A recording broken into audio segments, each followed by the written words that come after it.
Ousmane Sonko ñun ndaw ñi ñu mën a liggéey ndax Ousmane Sonko suñ ko jàppee Sénégal yëpp fay taxaw lépp ñooy taxaw.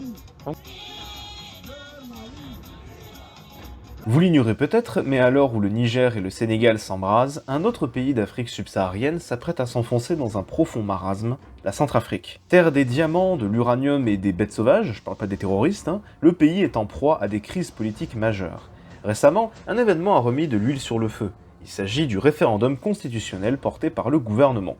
Pour faire simple, le président Faustin Archange Touadéra propose de modifier la Constitution afin qu'il puisse se présenter à un 3e mandat et de le prolonger à 7 au lieu de 5. Toutes ces mesures provoquent la colère de l'opposition et globalement, le pays vit de nouvelles heures sombres alors que la situation semblait s'être améliorée depuis le départ des Français et l'arrivée des Russes sur le territoire. Mais comment est-ce qu'on en est arrivé là? Comment une ancienne colonie a-t-elle pu sombrer à ce point dans une spirale infernale faite de haine et de violence? Laissez-moi vous raconter l'histoire d'un homme qui a façonné et dirigé le peuple centrafricain pendant plus d'une décennie. Un homme qui, malgré sa disparition il y a presque 30 ans, est toujours imprégné dans le paysage culturel du pays. Jean-Bedel Bokassa. Et oui, après Douglas MacArthur et Napoléon III, je m'attaque à une nouvelle personnalité qui a marqué l'histoire. C'est parti! N'hésite pas à passer par mon Tipeee, ça t'intéresse. Non. Bokassa Ier. Jurons et promettons solennellement devant le peuple, devant l'humanité tout entière et devant l'histoire de tout mettre en œuvre pour veiller scrupuleusement à la saine application de la Constitution de l'Empire centrafricain.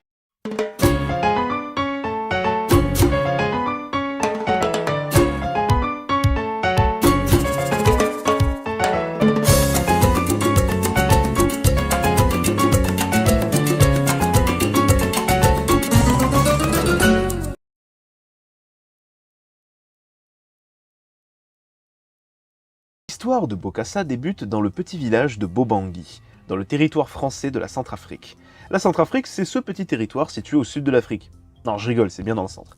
Petit territoire donc essentiellement tropical, savanneux, le pays a pour frontière naturelle le fleuve Obangui qui le sépare du Congo belge, tandis que ses principales ressources sont les diamants et l'uranium. Ah, et comme pour toutes les colonies, la langue officielle c'est le français, même si une partie du pays parle le sango, un dialecte local.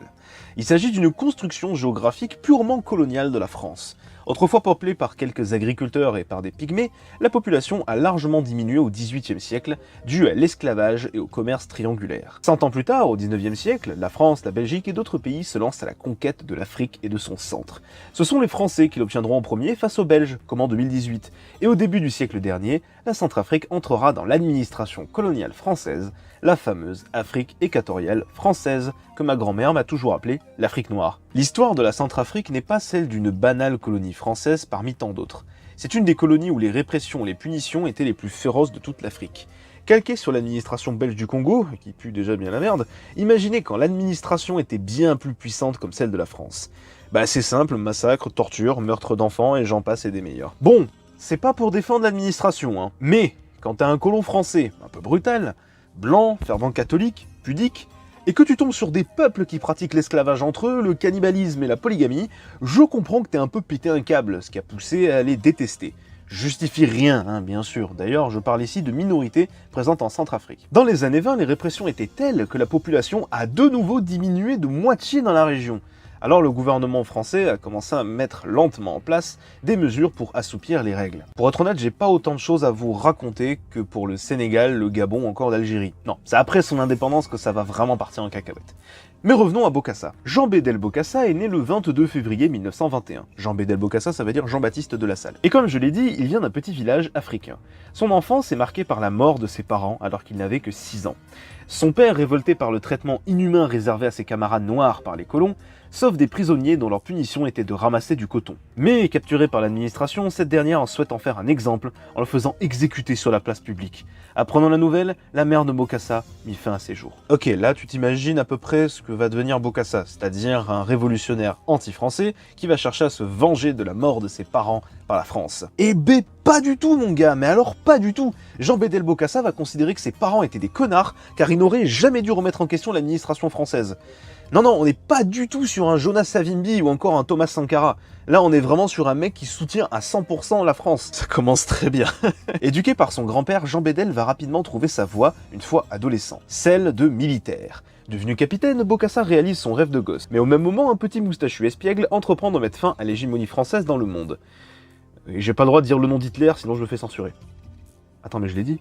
Oh merde! Bokassa est très énervé par la capitulation française et décide de rejoindre les forces françaises libres. Il participera au débarquement de Provence et sera un véritable héros de son pays et de la France pendant toute la guerre. D'ailleurs, si vous voulez que je fasse une vidéo sur le débarquement de Provence, n'hésitez pas à le signaler en commentaire, j'ai grave envie de vous en parler. Les plus grands faits d'armes de Bokassa seront la guerre d'Indochine et d'Algérie, durant laquelle il sera amené à buter des Vietnamiens communistes et des indépendantistes énervés, et il obtiendra la Croix de guerre et la Légion d'honneur, s'il vous plaît.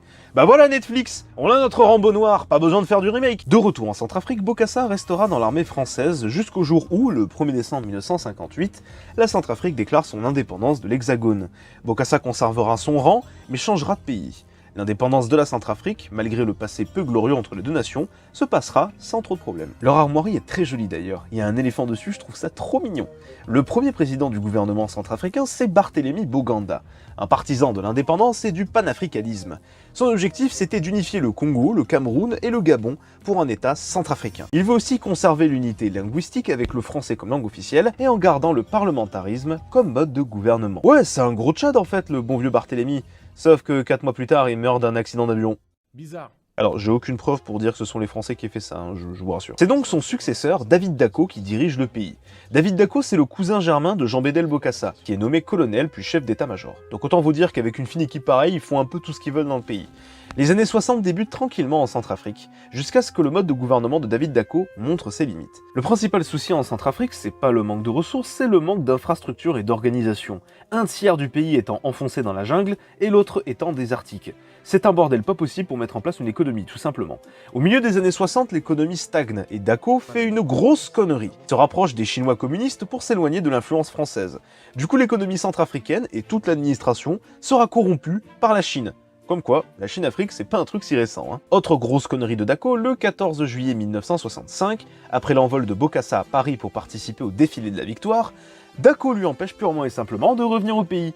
En fait, le mec avait peur qu'il lui fasse un coup fourré. Sauf que c'est son propre cousin, Bokassa songeait pas forcément à s'en débarrasser, à la limite à renverser son gouvernement, mais avec son aide justement. Après quelques mois passés en France, Dacko le laissera rentrer. Mais cette fois-ci, Bokassa est très méfiant vis-à-vis de son cousin. En France, Bokassa s'est rapproché de hauts placés français, surtout des militaires, et en Centrafrique, il est toujours considéré comme un héros. Lorsque Dacko propose d'augmenter le budget de la gendarmerie mais pas de l'armée, la guerre secrète est déclarée. D'un côté, Bokassa a le soutien d'environ 500 militaires, et de l'autre, Dacko possède une garde personnelle et la gendarmerie sous ses bottes. Mais Bokassa connaît leurs failles. Il doit donc agir vite s'il veut maintenir sa place, le temps que le président ne se rende compte qu'il magouille contre lui. Le sort de la Centrafrique est scellé. C'est décidé, Bokassa va mener un coup d'état contre son cousin. Aidé par le capitaine Alexandre Baza, un homme compétent et surtout qui est spécialiste dans les attaques surprises, ces derniers concoctent un plan rapide et efficace pour s'emparer du palais présidentiel et arrêter le président, puis se préparer à une contre-attaque de la gendarmerie et de la police aux ordres de David Dacko. La bataille s'annonce sanglante et l'assaut très violent. Le coup d'état débute une demi-heure après le passage à la nouvelle année. Les forces de Bokassa entrent dans le palais présidentiel.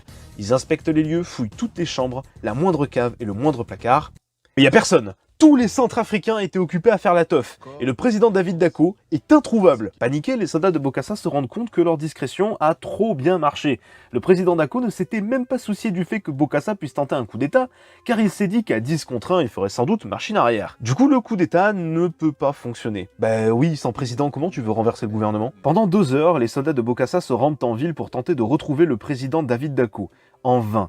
Et finalement, ce dernier débarque à Bangui en voiture. Les soldats l'arrêtent et découvrent qu'il était chez son premier ministre pendant toute la soirée. Dacko fut mis au courant dans la soirée que Bokassa avait entrepris un coup d'état 1 heure plus tôt.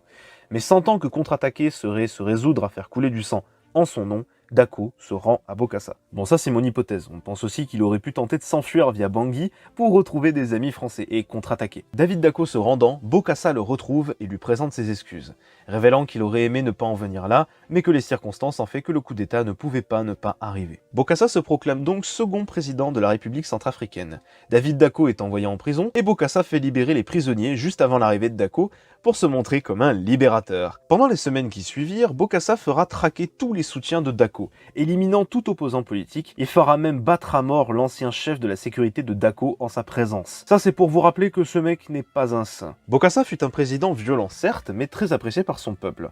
La pression qu'il entretenait dans les médias n'y étant pas pour rien. Hormis l'ancien parti du président Boganda, toutes les autres formes politiques sont interdites, y compris et surtout les communistes, ce qui fait forcément de lui quelqu'un d'un peu plus sympathique. Ses principales avancées dans le pays furent en termes d'infrastructures, développant les commerces, les transports publics, si bien que la capitale, Bangui, prendra le nom de Bangui la Coquette. Ce nom est vraiment trop mignon. Rajoutez à ça son éradication de la corruption et l'économie de nouveau stable, cela permet à Bokassa d'imposer une dictature parfaitement légitime. Sauf à l'international, déjà la Chine lui tourne le dos et le monde communiste aussi. En fait, à part les pays africains qui sont à ses frontières, personne ne soutient vraiment la dictature de Bokassa, sauf la France, et c'est cette dernière qui va jouer un rôle crucial dans l'histoire. Bokassa s'est toujours assuré du soutien de la France dans sa dictature, rencontrant d'abord Georges Pompidou, qui était Premier ministre en 1966, puis son héros de toujours, le général de Gaulle, qui va saouler dès son arrivée à Paris en l'appelant Papa.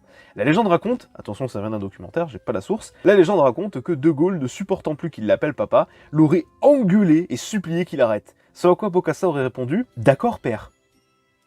Bon, il est con, il est violent, cruel et impitoyable, mais il est con.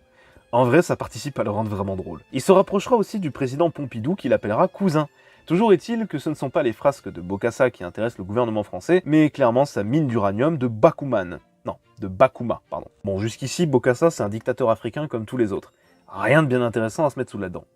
C'est maintenant que ça va partir en couille. Accrochez-vous, vous n'êtes pas prêts. 1972. Très grande année, c'est la naissance de mon père. Presque 10 ans se sont écoulés depuis la prise de pouvoir de Bokassa. Le pays se porte relativement bien, et les relations avec le nouveau président de la République française, Valéry Giscard d'Estaing, retenez bien son nom, lui il va avoir une importance cruciale, sont excellentes. Ensemble, ils partagent un goût pour la chasse, les animaux sauvages, étant très présents en Centrafrique. Mais Bokassa, après avoir exercé aussi longtemps le pouvoir, devient de plus en plus mégalomane et imbu de sa personne.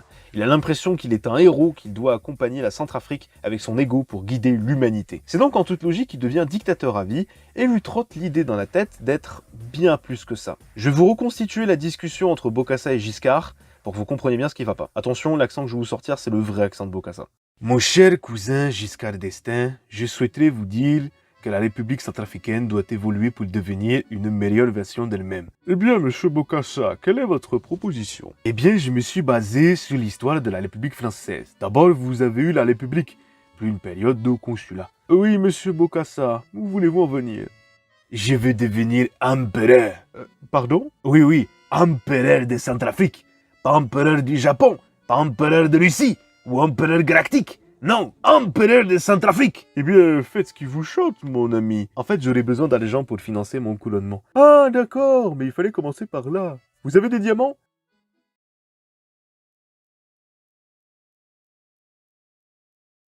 Personne ne s'opposant à lui, Bokassa va donc mettre en place son couronnement. Et vu qu'il est un peu sympa, il fait libérer son cousin pour le nommer ministre, comme quoi il peut être gentil avec des membres de sa famille. En 1976, Bokassa se lance dans les préparatifs de son couronnement en tant qu'empereur de Centrafrique, et là, pause! Ce que je vais vous raconter n'est pas une blague. Voilà, tout ce que je dis est vérifiable, a même été filmé. Vous êtes prêts? C'est parti. Un mois auparavant, Bokassa, qui était un fervent catholique, décide de se proclamer Pardon? Quoi? Oui, et il fait ça uniquement pour obtenir le soutien de Kadhafi, le leader musulman de la Libye.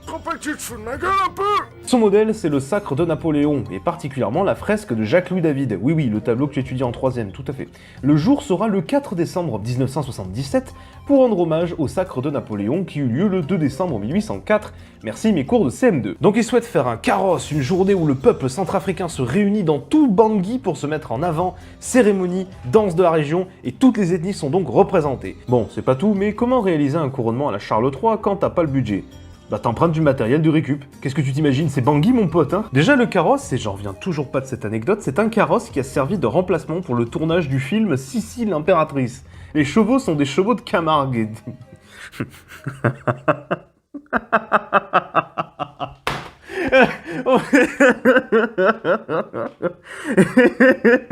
Non mais sérieux, c'est comme si tes agents de sécurité c'était des pygmées, ça n'a aucun sens. Le pire c'est que les chevaux n'étant pas habitués au climat de l'Afrique, ils s'effondrent de chaleur, et ça a été filmé. Les pauvres bêtes ont été euthanasiées pour abréger leur souffrance. Une fois arrivé dans Bangui, le carrosse s'arrête. Au palais impérial, vous allez me dire? Non, au palais des sports, construit par des communistes yougoslaves. Oh, ça n'a aucun sens cette histoire, oh putain. Alors, pour vous résumer, c'est l'histoire d'un président dictateur à vie africain catholique qui est devenu un empereur musulman dont le carrosse a été fabriqué par un studio de cinéma et son couronnement a lieu dans une salle de sport créée par des communistes serbes pour jouer au basket. Mais au secours!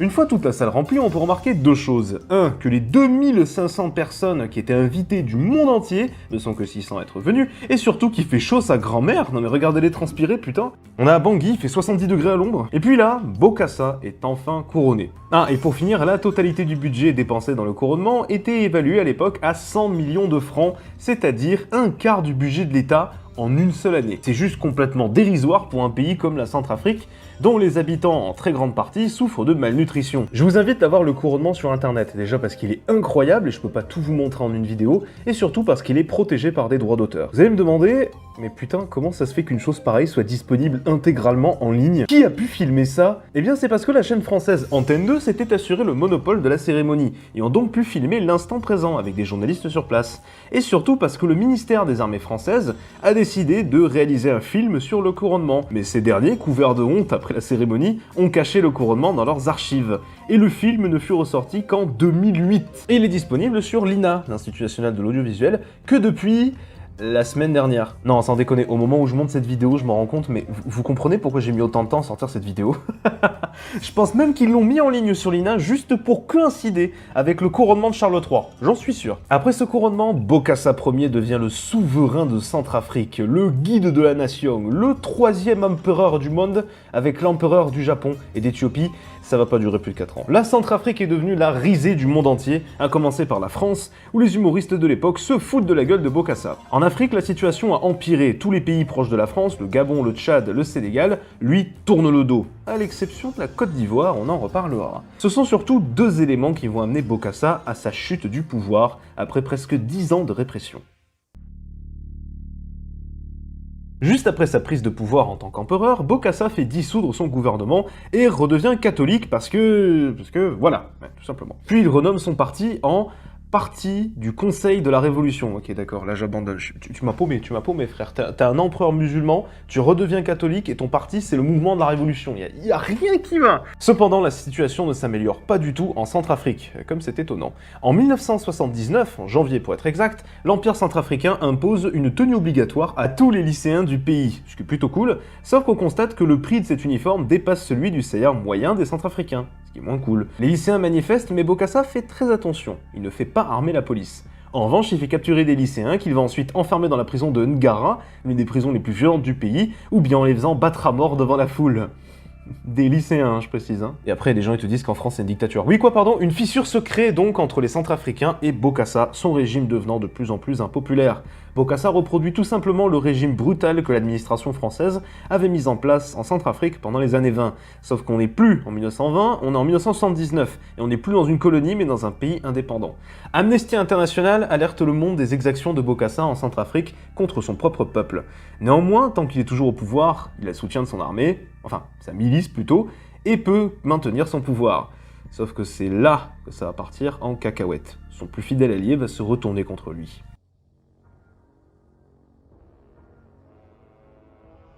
Comme je l'ai dit, Bokassa Ier se rapproche de Kadhafi pour obtenir une aide financière. Sauf qu'au même moment, la France s'opposait au leader libyen dans une guerre au Niger. Ne prononcez pas ça en anglais. Donc déjà, les relations entre la France et la Centrafrique se détériorent, mais elles vont complètement se briser après deux événements. Lors de son couronnement, Bokassa Ier annonce que pour l'honneur de son pays, la Centrafrique doit posséder l'arme nucléaire.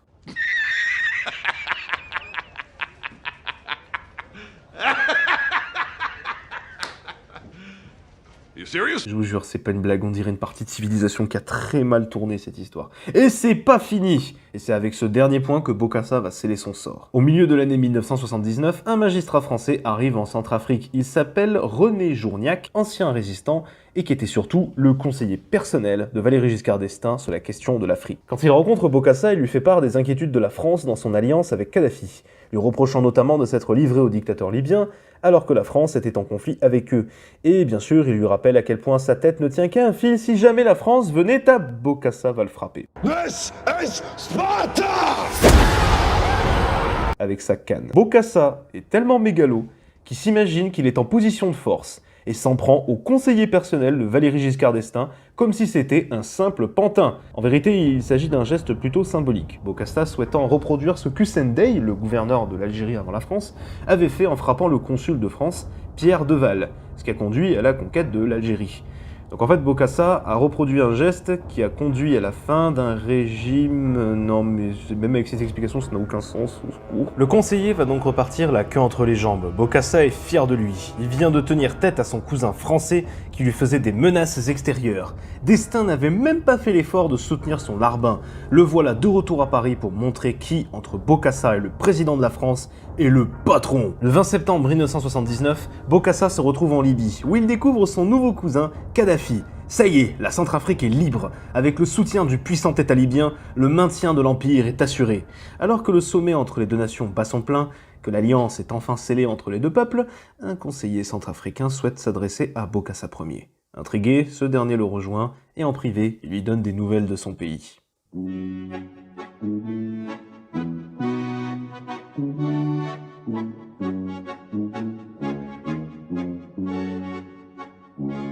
Des militaires français, envoyés sur ordre des services secrets, sont envoyés en Centrafrique et ont renversé le gouvernement de Bokassa. David Dacko et tous les autres Centrafricains n'opposent aucune résistance.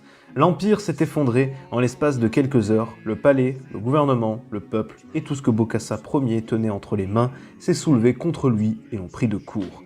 Bokassa n'a donc d'autre choix que de s'enfuir. Son épopée de souverain en Centrafrique est désormais terminée.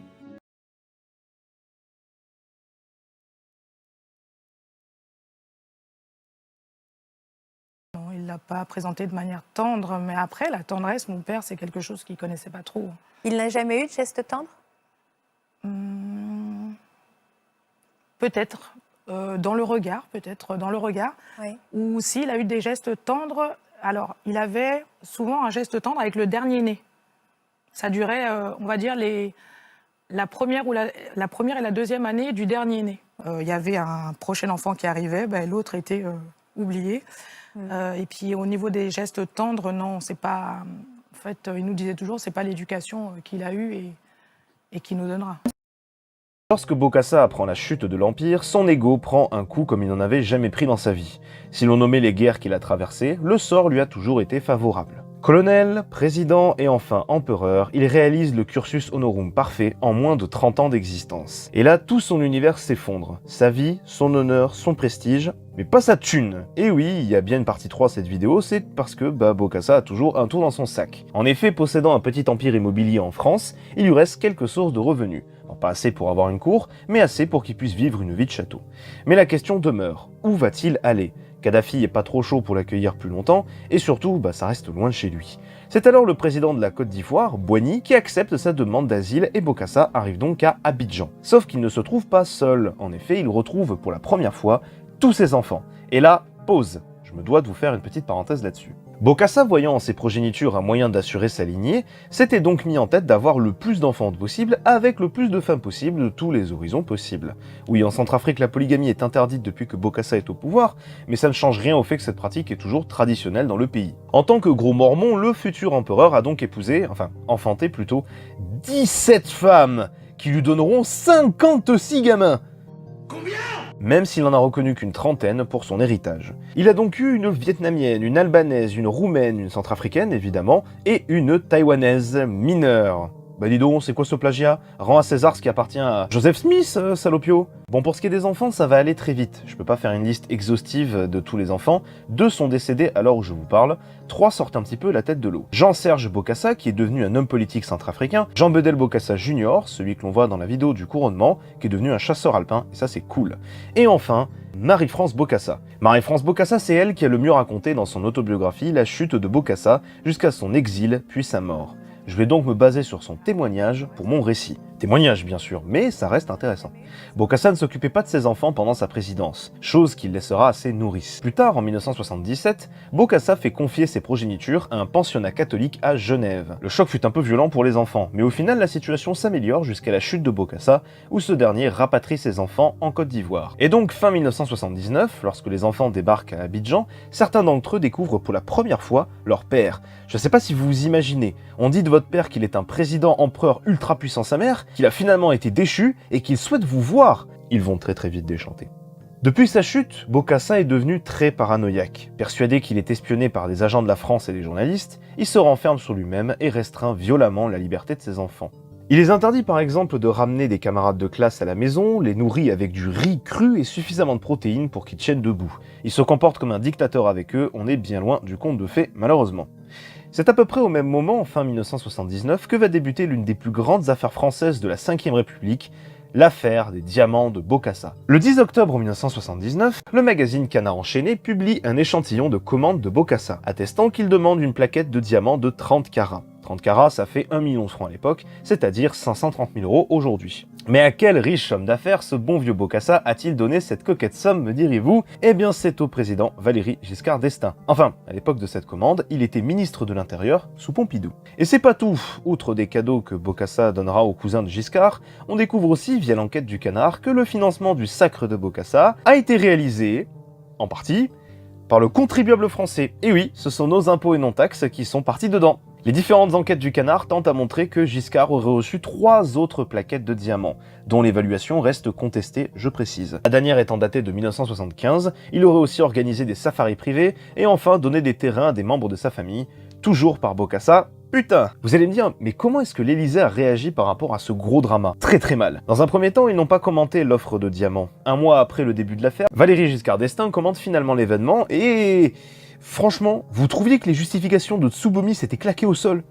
Oh, vous avez rien entendu. Vous avez vous-même été personnellement mis en cause à propos d'un cadeau des diamants que vous auriez reçu de Bokassa en 1973. Je vais vous dire d'abord pourquoi je n'ai pas répondu tout de suite. À la question que vous m'avez posée sur la valeur de ce que j'aurais reçu comme ministre des Finances, j'oppose un démenti catégorique. Et j'ajoute méprisant. Ces cadeaux, ils sont, sans que je m'en occupe, je peux vous le dire, apportés à l'Élysée, ils y sont conservés, et ils n'en sortent que pour 2 usages. Soit qu'ils soient attribués à des œuvres de bienfaisance, soit lorsqu'ils ont un intérêt à cet égard, ils sont remis à des musées.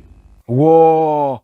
Attends, mais qu'est-ce qu'il voulait exposer dans ces musées? De l'argent public? Et donc 3 ans plus tard, lors de l'élection présidentielle, Giscard se fait huer et incendier, y compris par les membres de son ancien clan, le clan Chirac. Et même s'il arrive au second tour, il est battu par son rival, le socialiste François Mitterrand.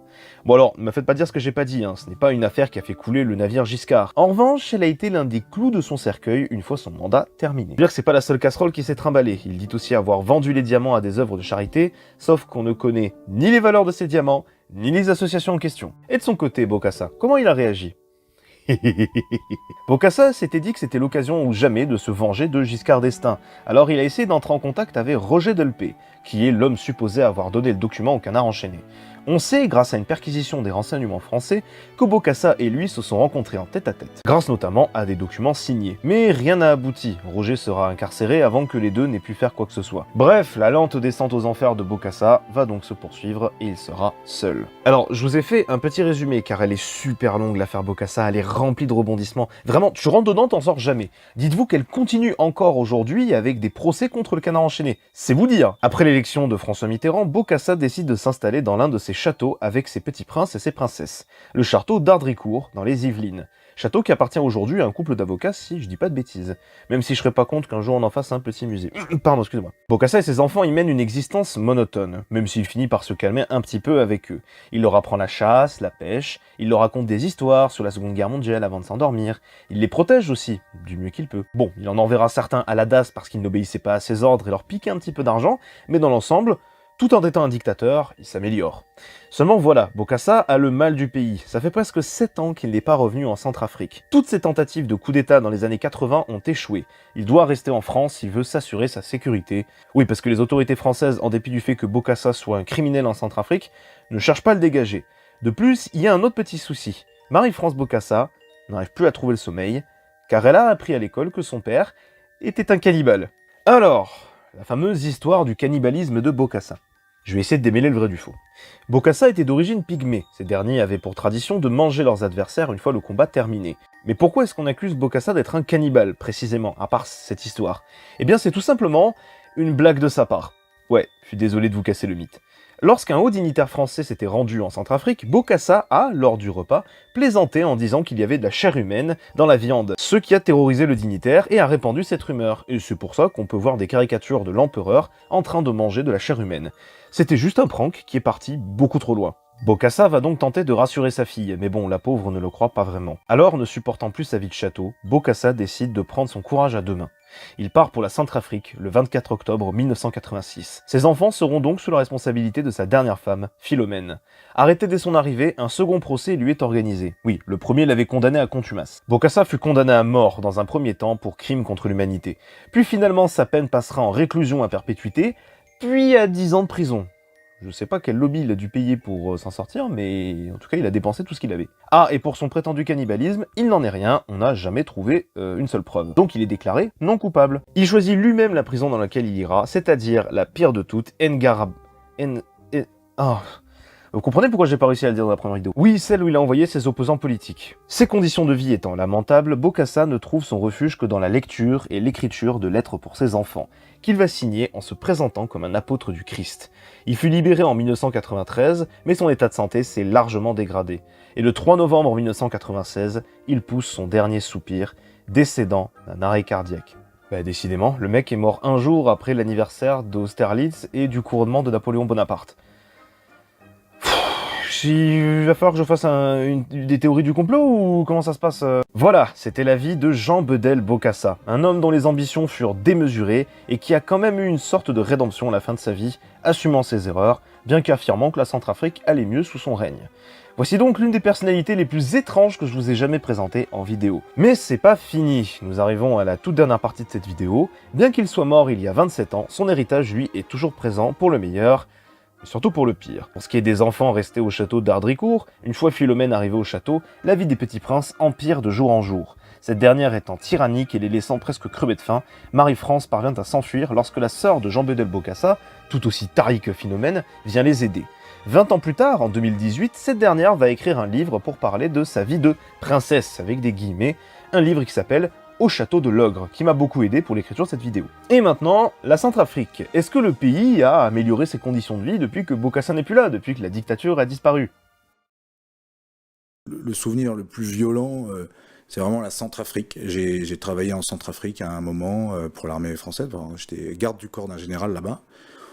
Ouais, il y avait un conflit entre différentes factions là-bas pour la lutte pour le pouvoir, d'une violence extrême, des exactions sur la population, des meurtres, des viols, des mutilations, du cannibalisme.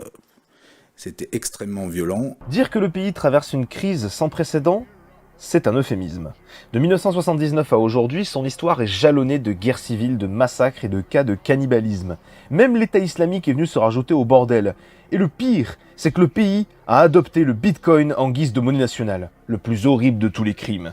L'État étant devenu incapable d'assurer son autorité sur plus d'un tiers du pays, il tombe tellement en lambeaux que l'aide de l'ONU ne parvient même pas à sauver les meubles. C'est un autre partenaire qui va tenter de sauver la situation, à savoir le groupe Wagner. Oui, le groupe d'Evgeny Prigorine, qui a marqué l'histoire pour avoir été le seul qui aurait pu prendre Moscou, mais qui s'est calmé à la dernière minute. Eh bien, ces derniers sont envoyés en Centrafrique par le président actuel du pays, Faustin Archange Touadéra. Sauf que bien évidemment, et malgré les victoires militaires sur place, on a découvert que ces derniers se sont très mal comportés envers les Centrafricains, tout en laissant porter le chapeau aux Français sur la situation.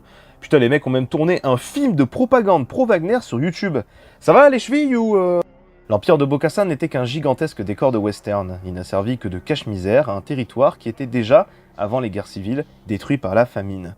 Son histoire est une longue succession de violences contre des innocents pour arriver au pouvoir, ou tout simplement par pur sadisme. Avec cette vidéo, je prétends pas changer le monde, bien sûr, mais je voulais que vous puissiez voir l'état réel d'un pays qui, malgré des efforts gigantesques, vit encore des jours très difficiles.